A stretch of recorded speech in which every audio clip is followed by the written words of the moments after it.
Hello, hi. I finished reading a book and I'm eager to talk about it, so this video. It's not a recommendation, neither am I reviewing the book. I'm just talking about it and going through certain paragraphs and lines from the book which I found interesting. So if you haven't read the book and are not planning to read it, you can watch this video. I'll give context about everything that I'm talking about, so you'll follow up with what's happening in the story and you'll understand what I'm trying to say. But if you are planning to read it in the near future, then you might want to click off. And if you've read it, then this is the place to be. It's perfect. Okay, so the book is Pyjamas Are Forgiving by Twinkle Khanna. I got this book at a second-hand bookstore slash a book fair, and I got it at a very cheap price. So support your local bookstores, kiddos. Okay, so the first thing that I want to talk about is Twinkle Khanna and her writing style. First of all, kudos to her for popularizing reading in this country. I like her style. It's very simple and you can get into it, but she still manages to tell a textured, layered, complex story, which tells a lot about her skills as a writer. Next is the story and the plot. To give an idea to people who haven't read it, it's about a 40-something lady called Anshu who goes for a 28-day Ayurvedic treatment in a sanctuary in Kerala called Shantamaya. So we follow her journey from when she arrives at that place till the day she leaves. But woven into this story is another story of her past. The thing is that in this retreat, her ex-husband with his new wife also arrives. So I have all my pages dog-eared. So the first thing that I've dog-eared is on page number 78. It's a piece about doctors. In this retreat, doctors, therapists, health, body, fitness, Ayurveda is something that's talked about a lot. So over here we just have Anshu's thoughts on doctors. In the 21st century, there are as many doctors as there are ailments. Tone-deaf cardiologists who listen to irregular heartbeats but can't hear a heartbreak. Oncologists who don't know that cancer erupted in the breast because a strong emotion was smothered within. Jaded gynecologists peering at a conveyor belt of arid vaginas, prescriptions of KY jelly in their hands, not realizing that the problem lies in the lack of love and not the lack of lubrication. Doctors treating symptoms and not the organism, looking at us like we are part of a factory assembly line. Each component constructed with the same exacting specifications. I just like what she's trying to say over here, which is that you start something with a beautiful cause in your head that, oh, I want to become a doctor and my noble purpose in life is to help people with their ailments. But as you go along, you start getting caught in the mechanics of things, and after a point it just becomes a job to you. Moving on to page number 89, there is a very cruel, harsh, yet interesting metaphor. So here she is in her room with her ex-husband and she's describing their relationship, which gives us a peek into how toxic their relationship was when they were married. Wanting to please him in those days, I gave up countless things, thinking that the more I did things the way he liked, he would have to like me more and more as well. What was I doing? Was I his pet bitch? Heel, stay, chase the ball, come, lick, and then roll over and play dead.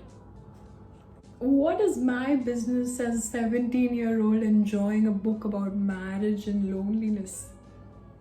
I don't know, I like it. You said fetch, I said woof.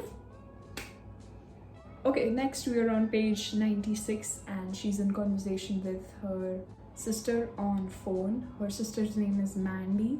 I just want to read the line. It meant something to me. It hit the right horns, hit the right bells, rung the bells to me, and that's why I've underlined it. I will just read it, leave it. I don't want to say anything. Mandy, you just have to accept that most Indian husbands come in a package of 2 for the price of 1. And then there is another one-liner on page 125. By the way, Anshu's ex-husband's name is Jay. So Anshu is talking about Jay in this line.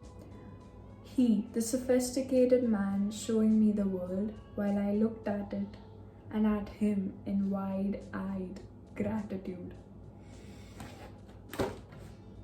The idea of love in our heads is, oh, this amazing, beautiful, smart guy will take interest in me, and then he will show me his perspective of the world and show me the way he sees the world, and I would want to fit myself into his worldview somehow as a jigsaw puzzle. Even if it's like a montage of a girl and guy falling in love and there's a beautiful song playing behind, the way those montages are shot, like, oh, he's talking and you're just looking at him in the eye, you're transfixed by the way he sees the world. Basically, it's the song I Can Show You the World, Shine a Whole New World. It's that. This book is reminding me of a lot of songs. Next is page 136. It is an instance of humor. So Jay has dimples and Jay and Anshu are talking about if their child will have dimples. They are not having a child in the retreat. This is like one of the flashbacks of when they were planning to have a child when they were married. So Anshu is saying that, I wonder if the baby will also have your dimple. Jay said it was unlikely. He didn't have one till he was 8 and now realized he had probably developed it because of a childhood penchant for constantly sucking on kala khatta golas. That's right, he had dimples because as a child he used to suck kala khatta golas. I first thought he was making it up, but it turned out to be an actual phenomenon. Scientists called it popsicle paniculitis. Next on page 151, so she says that she wants Jay, and then she says that want is a bin liner, it accepts scraps willingly. Next on page 208, we are talking about the actual incident when she found out about Jay having an affair. To give context, haven't used it since 30 minutes. Jay told Anshu that he is going to Calcutta, but actually he was just in the 44 suites at Taj Mahal Hotel with his mistress, and she found out about Jay being in the hotel from their driver. A very can happen in real life situation, but the way she's described it, money opens doors and mouths. Mishra, his driver, was like a vending machine. I discovered. I fed him tokens and the ice cold truth tumbled out. Then on page 209 is Jay's reaction. He's not apologetic, he's not ashamed, it doesn't sting to him at all. What's worse is that he said he was tired of the air of gloom and doom Anshu carries.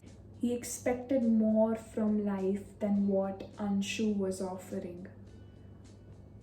You've stopped taking an interest in me and what I need. His manner had been distant, almost official, as if I were his secretary and he was dictating a letter, taking off a catalogue of defects in an unsatisfactory vacuum cleaner and asking for a replacement. And then the moment comes when she realizes what a douchebag her ex-husband is. Pajamas are forgiving in nature. It's jeans that really know how to hold a grudge. And then on the last page she says that I will always be a pajama. I'm just going to be one with a shorter drawstring. Lastly, I just want to talk about my overall view of the book. It was an interesting read. Mostly I'm just very grateful that it got me back to reading. It's been ages since I felt that naive glee for reading something. I'm sure it'll go back as I get back to reading non-fiction. Non-fiction just sucks out the joy from reading. I felt understood as a woman, even though I haven't experienced the literal shackles of marriage, but I have seen people around me face that. That's all, I guess. If you watched the video till this point, comment turtleneck and I'll know that you the real one, you the real gem. Thank you so much for watching, and I hope you either gained a new perspective into something, learned a new word, or are a kid using this video for some school assignment. I don't think they'll put pajamas are forgiving as their supplementary reading for English, but just in case in future if this happens, best of luck for your assignment. Bye.